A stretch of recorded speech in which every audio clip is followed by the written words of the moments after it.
பச்சை புடவைக்காரியாய் உன் தாய் மீனாட்சி நான் இன்று வந்திருக்கிறேன். தாமரை பாதம் கொண்டு உன் வீட்டு வாசலில் காலையிலிருந்து நிற்கின்றேன். என்னை நீ உள்ளே அழைத்துப் போ. உன்னிடம் நான் வந்துவிட்ட பிறகு எல்லா பொறுப்புகளையும் என்னிடம் விட்டுவிடு என நான் கெஞ்சுகிறேன். உடும்பு பிடியாக அவற்றை பிடித்து கொண்டு விடாமல் நம் வழியில் நாம் போகின்றோம். கஷ்ட நிவர்த்திக்கு அவன் நம்மோடு இருந்தும் கண்ணில்லாதவர் போல காணாது இருக்கின்றோம். உள்ளத்தில் நான் இருந்தும் உணராமல் நீ பிதற்றுகிறாய். இறைவா, என்னை காப்பாற்று என வெளியே அலைந்து திரிகிறாய். அல்லல் என அனைத்தையும் உன் தலையில் நீ தூக்கி போட்டுக்கொள்கிறாய். இந்த பிரச்சனைகள் அனைத்திலும் இருந்து விடுபட்டு சுகமாக வாழும் நோக்கத்தில்தான் நான் உன்னை அழைத்திருக்கிறேன். உன் இடம் தேடி வந்திருக்கிறேன். என் பக்தராகிய உனக்கு சங்கட நிவர்த்தி என்பது நிச்சயம். இதை மட்டும் நீ உணர்ந்து கொண்டால் போதும். வெற்றி பெற வேண்டும் என்ற உத்வேகம் உன் மனதில் தோன்றிவிடும். தன்னம்பிக்கை, தைரியம், விடாமுயற்சி, செயல்திறன் ஆகியவை ஏற்படும். வாழ்க்கையில் நிச்சயம் வென்றே தீருவோம் என்ற உந்துதல் ஏற்பட்டு செயல்பட ஆரம்பிப்பாய். இதெல்லாம் ஒருவருக்கு ஏற்பட்டால் அவர் மனதில் நான் வேலை செய்கிறேன் என்று பொருள். இப்படிப்பட்டவர் எந்த நிலையை கண்டும் மச்சப்பட தேவையில்லை. தன்னுடைய இன்றைய நிலைக்காக கூனி குறுக தேவை கிடையாது. நான் என்கிற பரம்பொருள் உன்னுள் அமர்ந்து சேவையை துவங்கிவிட்டதை நீ உறுதியாக அறியலாம். ஜோதிடம் பொய் அல்ல. ஆனால் அதன் மீது இவ்வளவு தீவிரமான நம்பிக்கை தேவையில்லை. அவரே எல்லா நிகழ்வுகளுக்கும் காரணகர்த்தா ஆகும்போது தேவையற்ற முயற்சி, அலைச்சல், குழப்பம் வேண்டாம். அனைத்தையும் நான் பார்த்து கொண்டு உன்னை விடுதலை செய்து விடுவேன் குழந்தையே. இப்போது ஏற்பட்டுள்ள கஷ்டம், பிரச்சனை என அனைத்துமே தற்காலிகமானது. அதை நான் தீர்த்து உன்னை வெகு தூரம் கூட்டி செல்வேன் என்பதை நீ உணர்ந்து கொள். நிலையற்ற ஒன்றுக்காக என்னை நாடுவதை தவிர்த்து அதைவிட மேலான ஒன்று இருக்கிறதா என்ற தேடுதலை ஆரம்பித்துப் பார். அந்த இடத்தில் உன் வாழ்வில் ஆன்மீகம் ஆரம்பிக்கும். என் தங்கமே, உன் மனபாரத்திற்கு நீதான் காரணம். அடுத்தவர்கள் மீது வீணாக பழி போடாதே. முதலில் உன்னை நீ சரி செய். என் சொத்துக்கள் எல்லாம் போய்விட்டன, இனி நான் என்ன செய்வேன்? அடுத்து ஏதாவது வியாபாரம் செய்ய வேண்டுமென்றால் முதலீடு தேவைப்படும். எதை வைத்து முதலீடு செய்ய என்று கலங்குகிறாய்? யாரிடமும் இல்லாத மிகப்பெரிய சொத்து உன்னிடம் இருக்கிறது. அதை வைத்து நீ இழந்ததற்கும் மேலாக சம்பாதிக்கலாம். அப்படி என்ன சொத்து என்னிடம் இருக்கிறது? நான் தான் எல்லாவற்றையும் இழந்து பிச்சைக்காரனை விட கேவலமான நிலையில் இருக்கிறேனே என்கிறாயா? அதுதான் இல்லை. உன் கையில் இருப்பது உன் அன்னையான நான் என்ற அற்புதங்களை நிகழ்த்தக்கூடிய மிகப்பெரிய புதையல். அந்த புதையலை நீ மிகவும் சரியான முறையில் கையாண்டால் உன் கஷ்டங்களையெல்லாம் நொடி பொழுதில் தீர்த்து வைத்து விடுவேன். அதற்கு தேவை நீ என்னிடம் காட்டப்போகிற அன்பு.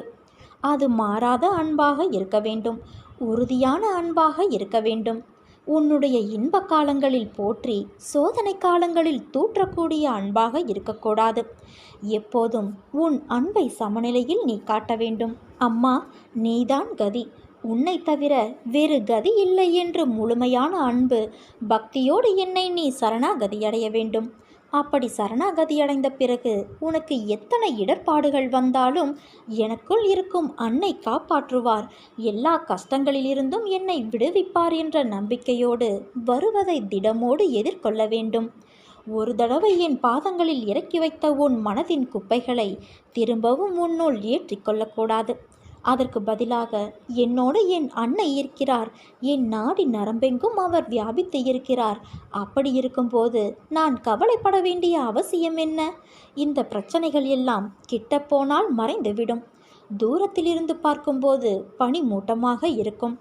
கிட்ட போனால் மறைந்துவிடும் போல மறைந்துவிடக்கூடியவை என்று தைரியத்தோடு இருக்க வேண்டும். இந்த உறுதியான மனநிலையோடு என் நாமத்தை நீ ஜபித்து கொண்டே இரு. அப்போது உன் அன்னை உன் முன்னும் உனக்கு பின்னாலும் வருவதையும் உனக்கான பாதைகளை செம்மைப்படுத்துவதையும் நீ உணர்ந்து கொள்வாய். எதிர்ப்பதற்கல்ல, பொறுப்பதற்கே தைரியம் வேண்டும். உறுதியான நம்பிக்கை வேண்டும். இன்று கிடைக்காவிட்டால் நாளை கிடைக்கும் என்று எதிர்பார்த்திரு. நாளையும் கிடைக்காவிட்டால் நாளை மறுநாள் கிடைக்கும் என எதிர்பார்.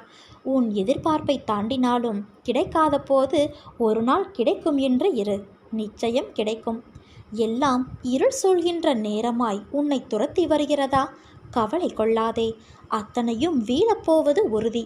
உன் வாழ்வில் இன்னும் எத்தனை நாள் இந்த வேதனையும் துக்கமும் என்ற கேள்வியும், அதில் உன் வலியின் ஆதங்கத்தையும் உன் அன்னையான நான் உணர்கின்றேன்.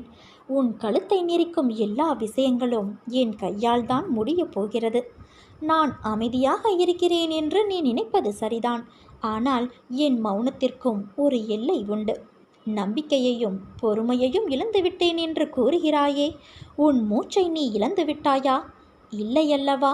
அந்த மூச்சு ஒரு உயிர் வாழ எவ்வளவு முக்கியமோ அதை போலத்தான் உனக்கு உன் நம்பிக்கையும் பொறுமையும். இழந்துவிட்டேன் என்று நீ நினைக்கும் இடத்தில்தான் உண்மையாக உன் வாழ்நாளில் நீ பெறப்போகும் விஷயம் அடங்கியுள்ளது. சூழ்நிலை என்பது உனக்குத்தான். என்னால் என் பிள்ளைக்கு அதை ஒரு நிமிடத்தில் மாற்ற முடியும். ஆனால் சில நேரங்களில் சில நிமிடங்கள் அல்லது சில நாட்கள் கூட ஆகிறது. உனக்கு நான் நல்லது மட்டும்தானே செய்வேன். குழந்தையே, நீ எதற்காக இப்படி என்னை வருந்தும்படி ஆக்குகிறாய்? நான் உனக்காக விரதம் இருந்து வந்தேன். 3 வாரம், 6 வாரம், 9 வாரம், 12 வாரம் இப்படி இருந்து வந்த என்னை இதுவரை உனது கடைக்கண் திறந்து பார்த்து துயரத்தை போக்கவில்லை. ஏன் என்று புலம்பிக் கொண்டே இருக்கிறாயே? ஒன்று மட்டும் நிச்சயம், தெரிந்து கொள். ஒரு உயிர் ஜனனமாகும் நேரத்தில் அந்த உயிராகப்பட்டது முப்பிறவியில் செய்த கர்ம வினைகளும் அந்த உயிரோடு கலந்துவிடும். காலத்தின் கட்டாயமும் அதுதான். நான் உன்னை விரதம் இருக்க சொல்லவில்லை. எனக்கு அதில் உடன்பாடும் இல்லை. 6 அறிவு படைத்த மானிடன் விரதத்தின் பெயரால் கடும் தவம் மேற்கொள்வதில் எனக்கு விருப்பமில்லை. எனக்காக உன்னை நீ வருத்தி கொள்ளாதே. உன்னுடைய தூய அன்பு ஒன்று மட்டும் போதும். எந்த விதமான சம்பிரதாய பூஜைகளும் தேவையில்லை. உன் மனதை என்னிடம் ஒப்படைத்துவிடு. என் நாமத்தை உச்சரிக்க நீ தவறிவிடாதே குழந்தையே. அனைத்தும் மாறப்போகிறது. நீ விரும்பிய வாழ்க்கையையும் விரும்பிய நிரந்தர பணியையும் நிரந்தர வருமானத்தையும் நிரந்தரமான தொழிலையும் உனக்கு பிடித்தமான வாழ்க்கையையும் உன்னை கஷ்டங்களிலிருந்தும் துயரங்களிலிருந்தும் உன்னை நான் விடுவித்து உனது கர்ம பலன்களின் வீரியத்தை முறியடித்து உன்னை உயர்ந்த நிலைக்கு உன் அன்னையான நான் கொண்டு வருவேன். உனக்காக நீ என்னை அழைக்கும்போது நிச்சயம் நான் வருவேன். உன்னை காண்பதற்கு உன் அன்னையான நான் இருக்கிறேன் என் தங்கமே. என்னை நீ சரணாகதியடைந்தால் நான் உன்னை பாதுகாப்பேன். பொறுமையாக இரு. அம்மா அனைத்தையும் பார்த்து கொள்கிறேன். நம்பிக்கையோடு நீ என்னை பார்த்தால் எங்கெங்கும் என் ரூபம் அன்புக்கு அருகில் நிற்கும். உன்னை என் குழந்தைகளில் ஒருவனாக நான் ஏற்றுக்கொண்டேன். நான் என்ன செய்தாலும் அது உன் நன்மைக்கே என்பதில் எந்த சந்தேகமும் இல்லை. எதை எப்பொழுது செய்து தர வேண்டுமோ அப்போது நிறைவேற்றி தருவேன். அந்த நம்பிக்கை உனக்கு இருக்கிறதல்லவா? நிச்சயம் நான் நிறைவேற்றுவேன். உனக்கு எது நல்லது என்று உன்னை விட எனக்கு நன்றாக தெரியும் குழந்தையே. கடைசி நிமிடத்தில் கூட இங்கு எதுவும் மாறலாம். அதனால் எதையும் மனதில் சுமந்து கொண்டு நீ வருத்தப்படாதே. நான் உன்னோடு இருக்கும் வரை உனக்கு எதிராக இருப்பவர்கள் என்னத்தான் ஆட்டமாடி உன்னை ஆட்டம் காண வைத்தாலும் இறுதியில் நான் ஆடும் ஆட்டத்தில் அனைத்தும் மாறிவிடும். அதனால் பிள்ளையே, நீ எதற்கும் கவலையின்றி வாழ்க்கை பயணத்தை தொடர்ந்து நடத்து. படிப்படியாக உனக்கு முன்னேற்றம் தொடரும். குழந்தையே, என் அற்புதங்கள் நிகழ்ந்து கொண்டே இருக்கும். என் உதவி உனக்கு எப்போதும் கிடைக்கும். நான் செய்யும் உதவி அற்புதங்களாக வெளிப்பட்டு கொண்டே இருக்கும். உன்னை நோக்கி வரும் அனைத்துமே நிர்ணயிக்கப்பட்டது. அவற்றைத்தான் நாம் விதி என்போம். அப்படி இருக்கையில் ஒரு பக்கம் விதி, இன்னொரு பக்கம் முந்தைய பிறவியின் கர்ம வினை. இவை இரண்டும் தான் இன்று உன் சூழ்நிலைகளுக்கு காரணம். இவற்றில் நீ தப்ப முடியாத குழந்தையே. ஆனால் உன் வசத்தை நான் கைப்பற்றி உனக்கான அனைத்து இக்கட்டுகளிலிருந்தும் உன்னை காப்பேன். ஒரு மனிதன் வாழ்க்கையில் ஜெயிக்க 2 பேரிடம் முட்டி மோதி சண்டையிட வேண்டும். அந்த 2 பேர் யார் என்று தானே யோசிக்கிறாய்? அது உன் மனமும் புத்தியும். இவற்றை நீ ஜெயித்தால் வாழ்க்கையின் அர்த்தத்தை உணர்ந்து விட்டாய் என்பது அர்த்தம். உனக்கான வெற்றி காலம் ஆரம்பித்து விட்டது. என் உயிரான குழந்தைக்கு உன் அன்னையான நான் என்றும் துணையிருப்பேன். எத்தனை முறை கீழே விழுந்து எழுந்தாலும் மனம் தளராமல் மறுபடியும் எழுந்து நின்றுவிடு.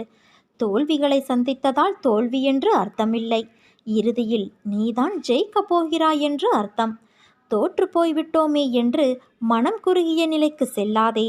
வாழும் வாழ்க்கையில் வெற்றி தோல்விகள் வந்து போவது சகஜம். எக்காரணம் கொண்டும் எடுக்கும் ஒவ்வொரு முயற்சியிலிருந்தும் விலக நினைக்காதே. உன்னோடு நான் இருக்கின்றேன். உன்னுடைய எல்லா முயற்சியிலும் நான் இருப்பேன். எதுவாக இருந்தாலும் என்னிடத்தில் தெரியப்படுத்து. இன்று நீ அனுபவித்து கொண்டு இருக்கும் வாழ்க்கை உன் அன்னையான நான் உனக்கு ஆசிர்வதித்து கொடுத்தது. உனக்கு தகுதியான வாழ்க்கையை வழங்கி வழிநடத்தி அழைத்து வந்திருக்கின்றேன். தற்போதைய நிலை, இதற்கு முன்பு இருந்த நிலை, அனுபவித்து வந்த வாழ்க்கையை எப்போதும் எந்த சூழ்நிலையிலும் மறவாதே. முடிந்ததை தேடி சென்று உதவிடு. பசியில் இருப்பவனை கண்டவுடன் உடனே உதவிடு. யாரையும் புண்படுத்தும் வகையில் நடந்து கொள்ள நினைக்காதே. தான் என்ற கர்வத்தை விட்டுவிடு குழந்தையே. எந்த சூழ்நிலையிலும் உன்னை மறவாமல் உன்னை பாதுகாத்து உன்னை நிச்சயம் அனைத்திலும் இருந்து விடுவித்து உயர்த்தி அழகு பார்க்கப் போகிறேன். உன் மனதில் அவ்வப்போது தோன்றும் வெறுப்பு, கவலைகளுக்கு இடம் கொடுக்காதே. எதுவானாலும் என் அன்னையின் அருளால் மாறப்போகிறது. நான் ஏன் இந்த எண்ணத்தில் இருக்க வேண்டும் என்று அவைகளை வெளியேற்று. இல்லாவிட்டால் அவைகள் மெல்ல மெல்ல உன் மனதை ஆக்கிரமித்து நீ சாதாரணமாக செய்ய வேண்டிய வேலைக்கு கூட பல மடங்கு சக்தியை செலவழிக்கக்கூடிய நிலைக்கு உன்னை கொண்டு வந்துவிடும். மாற்றம் ஒன்றே மாறாதது. எண்ணங்கள் நேர்மறையாக இருக்கும் வரை எப்படிப்பட்ட சூழலையும் உன்னால் சமாளித்து செல்ல முடியும். இதை நீ பலமுறை உணர்ந்திருப்பாய். நான் உன்னோடு இருக்கும் வரை தைரியமாக நீ முன்னேற வேண்டும். உன் வாழ்வில் நடப்பவையெல்லாம் நல்லதொரு மாற்றத்திற்கே என்று உணர வேண்டும் குழந்தையே. நம்பிக்கையோடு இரு, நல்லதே நடக்கும். என் பிள்ளையே, ஒவ்வொரு முறையும் உன் மனம் மலை போல உனக்கு காண்பிக்கும் பிரச்சனைகளை நான் பனி போல உனக்கு விளக்கி இருக்கிறேன். இப்போதும் அது நடந்துள்ளது. உன்னால் அதை உணர முடிகிறதா? எதையும் நினைத்து பயப்படாதே. எது வந்தாலும் அதை சமாளிக்கும் சக்தி உனக்குள் உண்டு. உன் எண்ணத்தில் தேவையற்ற விஷயங்கள் சேராமல் தூய்மையாக இருக்கும்போது உன்னால் நிச்சயம் வெற்றி பெற முடியும். உன் எண்ணத்தில் தீமைகள் கலக்காமல் பார்த்து கொள்ளத்தான் உனக்கு தினமும் பூஜைகள் தேவையான ஒன்றாகிறது. வழிபட வழிபட வளர்ச்சி நிச்சயமாக வரும் என் குழந்தையே.